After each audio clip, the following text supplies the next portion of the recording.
Yun yung unang healing mo. Oo, yung nauna ko mang gamot, bulaklak lang, galing sa altar sa ina sa Panabang. Ang gamot ako tapos. Yung unang ginamot ko, primero, sinubukan ko yung sarili ko. Ginamot yung sarili nyo. Oh, kaya kong gamutin ko yung sarili ko pag magkasakit ako. Talaga? Tubig lang din. Yung pag-fasting, Pag-fasting. oh. Iba Nag-fasting naman kayo yung para mas malakas yung healing nyo. Mag-fasting kayo. Hindi. Pag nagpa-fasting ako, meron akong division na pinadikit sa katawan. Ano yun? Aba, yung pag-process ko sa Angels and Planets, gather for 24 hours, hindi ko makukuha pa yun. Tapos ano Nag-3 ginagawa days nyo? fasting ako, yun, nakuha ko na, pag-align. Yung oras-oras na duty ng mga anghel, yun ang Saan? Angels and Planets. Saan kayo nagpa-fasting? Sa Toktok? Oo, yung first anniversary, Di pa. doon ako sa Sipaka, yung isla doon, katabi ng baybay dagat. Doon ako sa Tuktok. Anong Ginawa ginagawa ko nyo? yung 3 days, tapos, ayun, na-process ko na yung oras-oras na duty ng mga anghel. Kaya nga, sabi ko, yung katanong ko sa'yo, saan ang, Bagay sa akin. sabi ko nga hindi ko tinanong sa'yo, saan ang celestial planets? Yes, sir. Yun ang angels and planets. Angels and Habaw ngayon, Martes, ang pinto ng langit, opisina ng kapangyarihan andun sa Mars. Sa Mars ang pinto. Ang pinto ng langit. Pag Tapos, Tuesday, pag Wednesday.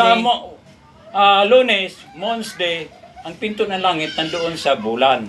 Bulan. Sa buwan. Pag linggo, andun ang pinto ng langit nandun sa araw. Kaya nga, angels and planet, God the earth for 24 hours, yan ang celestial planets. Wow. Yan galing. itatanong ko sa iyo. Pero hindi ko tinanong sa iyo kasi, iwan ko kung masagot mo yun kasi alam ko ang celestial planets. Eh. Ganun po ba? Ayan. Yan ang pangalan ng araw sa loob ng isang linggo. Ang Huwebes, Jupiter yan. Jupiter.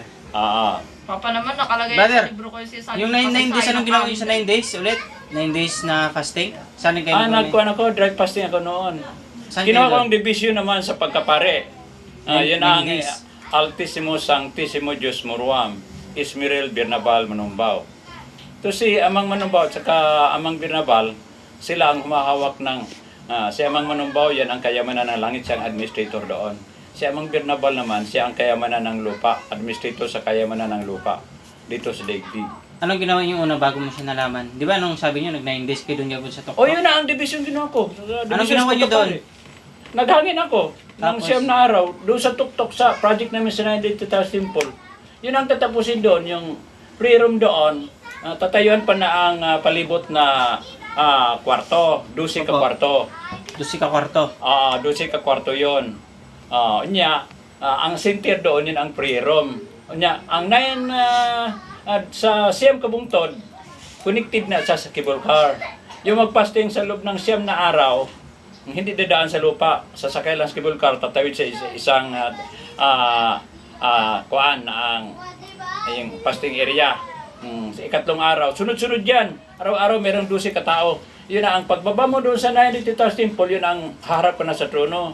Ano yung Kasi ganun? kung 3 days fasting ka lang, hindi ka makahanap sa harap sa trono kung 3 days fasting lang. Yung ganun, ano ito yung ilalagay dito? Yung nakatira pa ka, ganun? Nakahayang? Yung pagtanggap ko ng kuan, siyam na araw yun nga pure nga tubig. Yun ang pagtanggap ko sa batas. Kataas-taasan kay Aliman. Mayroon 10 utos doon sa kataas-taasan itong kamay natin. Ano yung una? Ang batas doon, ang papakain gulay lang. Vegetarian. Kadalasan sa vegetarian, hindi yan nag-aasin.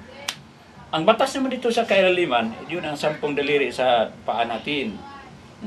Walang bawal, lahat pinakakain. Kaya mabait dito. Ang nagbibigay ng grasya sa atin, ito ang kailaliman, nakalimutan natin, pagpasalamat sila. Sila ang nagdala sa material natin. Ang palaging pinasasalamatan natin doon, ang itaas. Pero hindi alam ng mga tao nga, ang nagbigay ng grasya para sa pagkain dito, ang amang nandito sa ilalim. Sino yun? Bantay sa gitna ng daigdig. Kilala ko rin yun siya, ang bantay sa, sa gitna ng daigdig. Sino siya? Yung paglindol sa Japan, meron akong nagsumbong ako sa kanya, pagkabukas lumindol yun. Ano yung bukas Kasi mo? pinakailaman yung saging ko doon eh. Nagagalit ako. Saging sa... Doon, yung ibig nga sa puso lang kukunin. Ilang sipi pa ang kinalas, putol. Tapos, Ilang sipi lang ang nabilin doon. sino ang gumawa? Ginawa yon ikalawang beses na sinumbong ko. Pagkabukas, lumindol nga. Saan?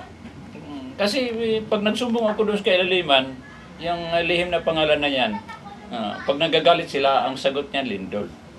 Kaya mahirap yung karunungan ko eh. Pag sumbong ako ng sumbong, pagkabukas may area na tatamaan si lindol. Lindol yan. Karoon ng tsunami. Yun si tsunami sabay ng lindol. Kasi ang bulkan sa ilalim ng dagat tumutok. Ang lupa sa ilalim ng dagat nag-crack. Pag-crack niya, babalik pagtiklop. Yun ang tsunami. Sabay na sunog dahil sa circuit sa kuryente, kaya nagkasunog. Pagkabukas noon ako, mahirap pag palagi ako magsumbong kasi pagkabukas talagang may tatamaan, lilindol yan. Naiinis na ako dahil ikalawang beses na ginawa, sinumbong ko nga. Inatat sa hands ko. Masama loob niya eh. Dapat, Ninakaw yung saging. hindi dinagaw. Ganyan yung ginawa niya. Baka nagutom yun. Oo nga, nagugutom Aywan. lang yata eh. Ba't pala yung naiingit na brother? sila sa saging ko. Marami na pong namatay sa Japan dahil po sa pagsumbong. Grabe naman kayo, dinamay mo yung walang kaalam-alam mo. Kasi dinamay. Yan na ang umatol sa tao eh. Apoy, hangin, lupa, tubig. Pero sa bagay, kinakawawa naman ng mga Kalikasan babae. na maghatol, nasa hindi naman Japan. ng Diyos eh.